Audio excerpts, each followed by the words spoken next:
Welcome back to Oaks Field. Your final score this afternoon, a heartbreaker for Lafayette. 2-1 in favor of Hartford. The Hawks moving to 4-1 on the year. Lafayette still looking for that first win.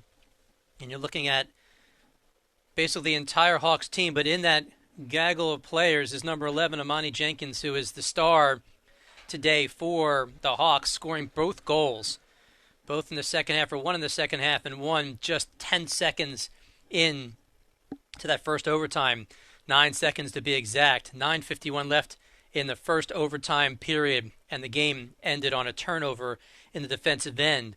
Such a shame with that turnover, too, because Lafayette had played so strong defensively the entire game, even with the penalty kick that came after a trip in the box. You have to be really proud of the job that Lafayette did defensively. These are second half highlights, and Lafayette had many chances in the second half, and early on, a lot of the better chances in the second half. And they were combining that with strong play defensively. Here's the goal from Lamanna, the first goal of the season for the Leopards, and that gave Lafayette a 1-0 lead. And a couple of nice opportunities, but not able to get any balls past Perez.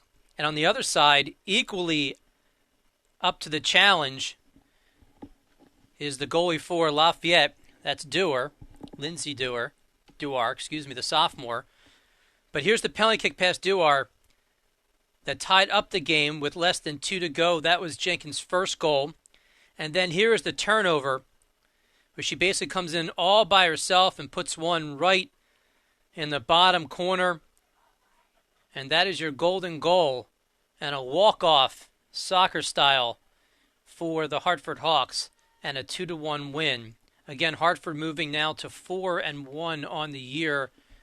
Lafayette falling to 0-4, but I'd have to say, by far the best effort for Lafayette in the first 90 that they've seen so far this year. A game that they could have won and only let slip away in the final couple of minutes.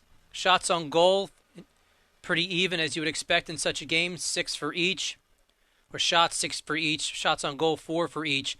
Fouls even across the board as well. A couple of yellow cards given out today. And Hartford with 3 saves, Lafayette with 2 saves. So again, your final score, the Leopards fall at home, 2-1.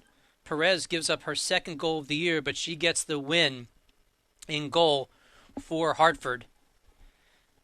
And up next for Lafayette, they will head out on the road on the 8th to St. Peter's before coming back home on the 12th to play NJIT. That will wrap it up for our coverage here at Oaks Stadium on the campus of Lafayette. Thanks to John Sabino for pushing all the right buttons. I am Matt Fine. Again, your final 2-1. Thanks for joining us here on the ESPN Network. Have a great holiday, everybody.